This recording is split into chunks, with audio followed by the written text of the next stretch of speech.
Bonjour, KIF1A France. My name is Dr. Dylan Verden. I'm the Chief Science Officer of KIF1A.org, and I'd like to thank the organizers for inviting me to speak, and also each and every one of you for attending and participating in this week's events. Welcome. You've joined our relentless search for cures and treatments for KIF1A associated neurological disorder. And when I welcome you to that community, you should know that the KIF1A.org community is global. Although the organization began in the United States in 2017, there was always the awareness that as a genetic disorder, CAND would show up across the world. And you can see that here. Every orange country has at least one patient with a KIF1A mutation who has contacted KIF1A.org and joined our registry.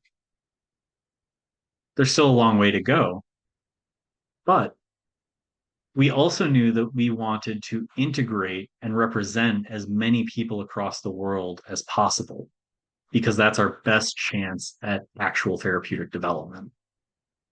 And to that end, we have had amazing success with international ambassador teams that have gone to the patients where they live, gone and met with researchers, started up projects at home to help fill the gaps in our therapeutic advancement. So I want to give a huge thank you to Pierre and Emmeline and Audrey for bringing this together, bringing all of you together, and folding you into the KIF1A.org community. That community isn't just patients, though. This is just a snapshot, a small selection of the researchers that we've met with throughout the last year. But I just want to point out that we have a global network of researchers that are committed to therapeutic development. So let's talk a little bit more about therapeutic development. When we talk about medicines for CAND, we really lump them into two buckets. The first are KIF1A specific medications, usually gene-based. And the idea is to, in some way, change the DNA or the RNA for KIF1A so that we can change the type of KIF1A that gets expressed in the body. So most of these are gene therapies, and we'll cover several of these today.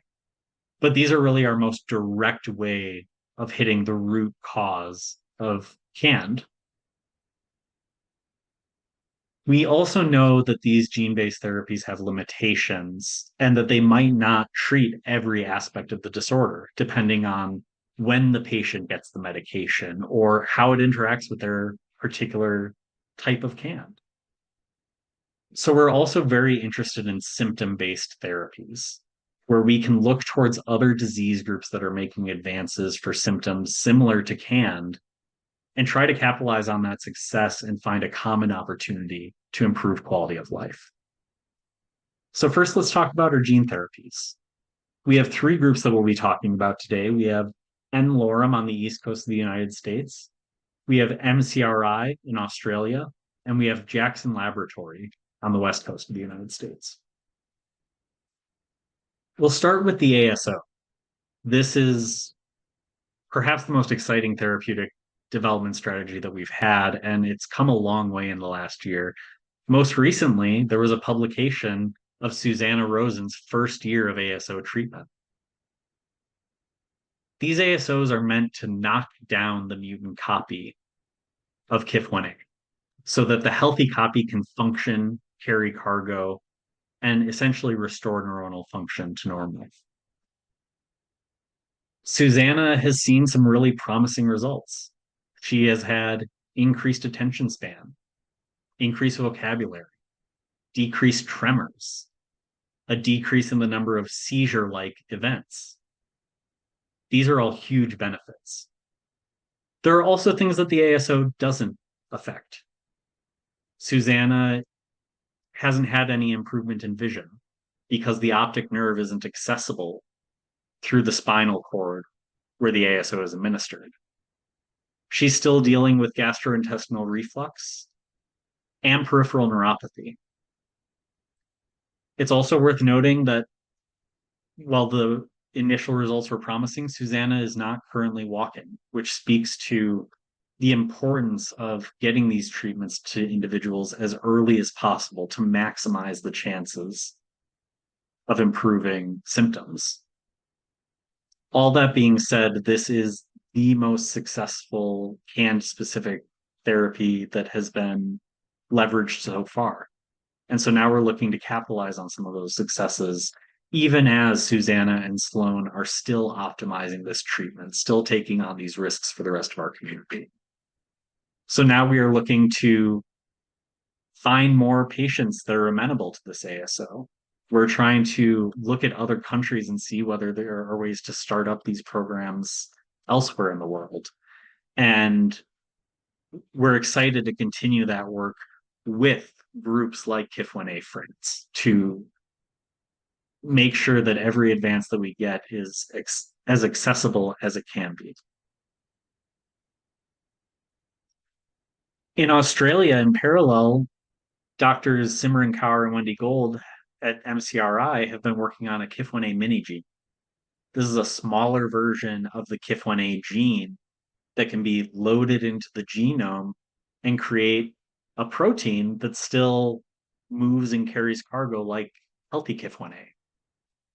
This would be particularly useful for patients that don't express enough KIF1A, have a complete deletion, or have a milder KIF1A phenotype where they simply need to boost up the levels of KIF1A.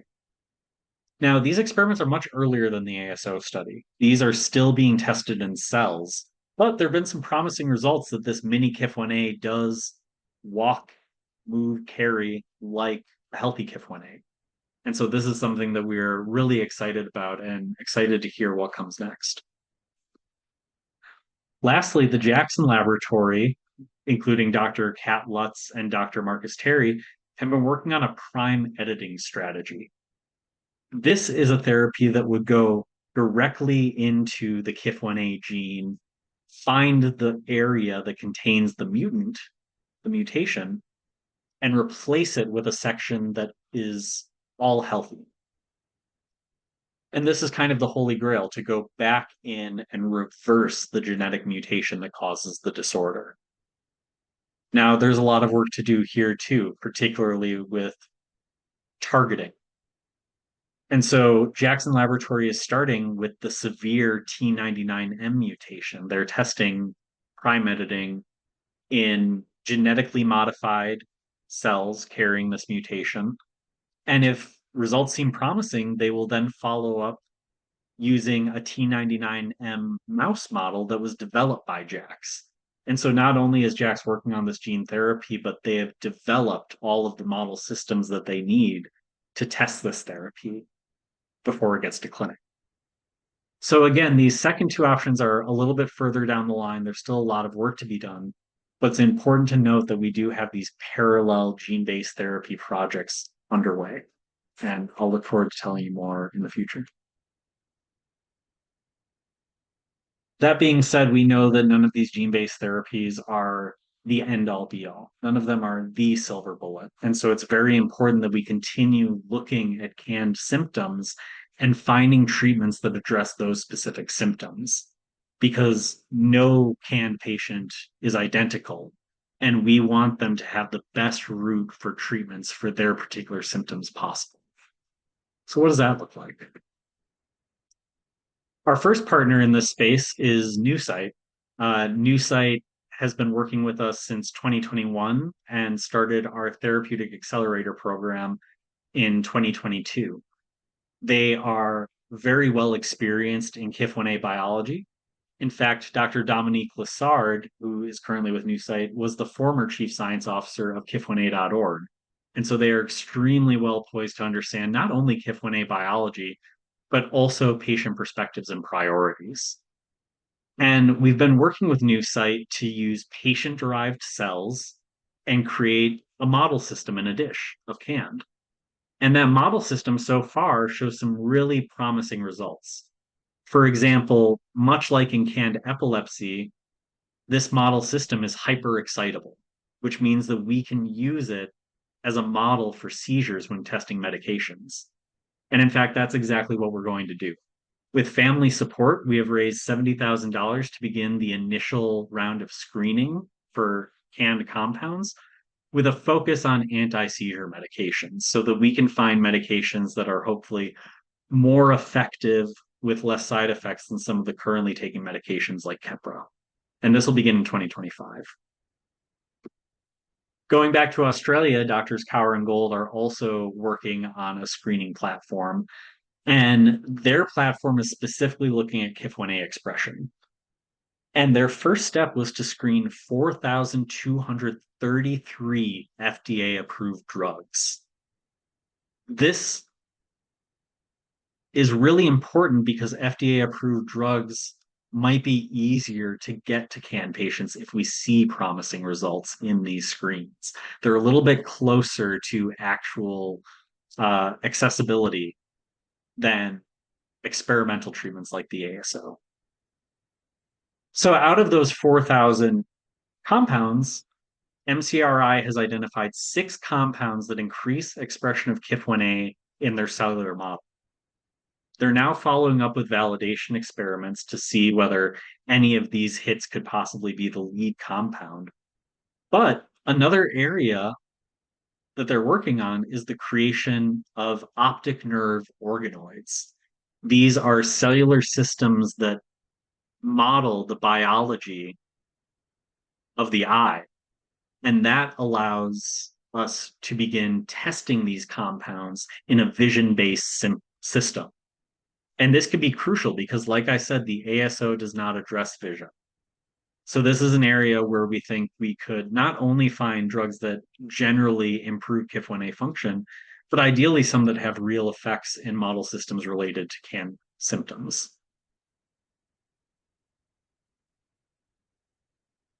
So how can people across the world help? Well, the best thing you can do is tell us your stories by participating in clinical CAN research. So I'd like to list a couple of opportunities that are out there just to make sure that everybody is aware. The first is our Ascend study. This is the online natural history study, and it is our best way to define what canned symptoms look like. So that when a new patient comes to our community and meets with their doctor for the first time, their doctor knows what to expect when looking at a CAN diagnosis. We currently have 177 people who have participated. Um, and if you have participated, please do go back to your email and check whether you are up to date on all assessments for Ascend. This is a relatively easy step that you can take that will help fill out our data set, make sure that we have the best possible information about CAN.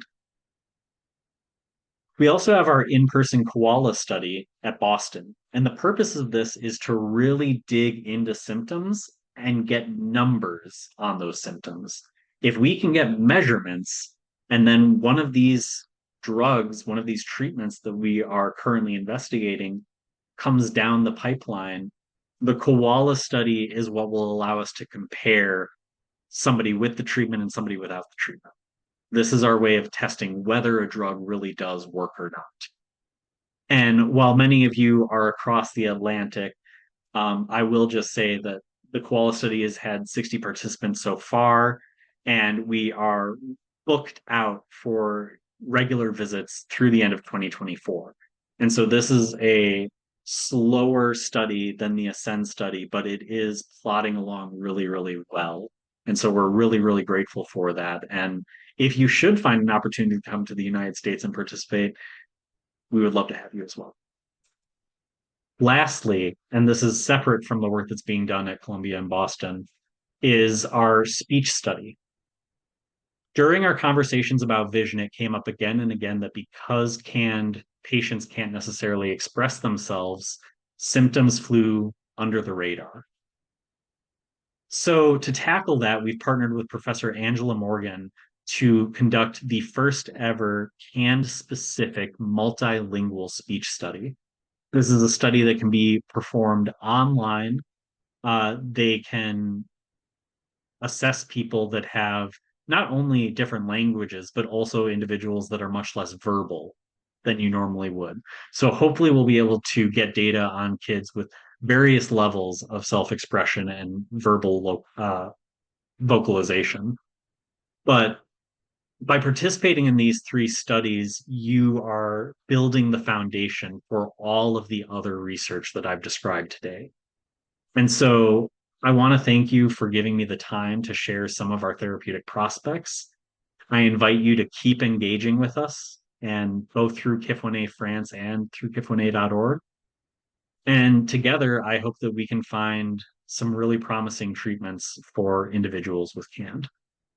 So thank you for joining us in our relentless search.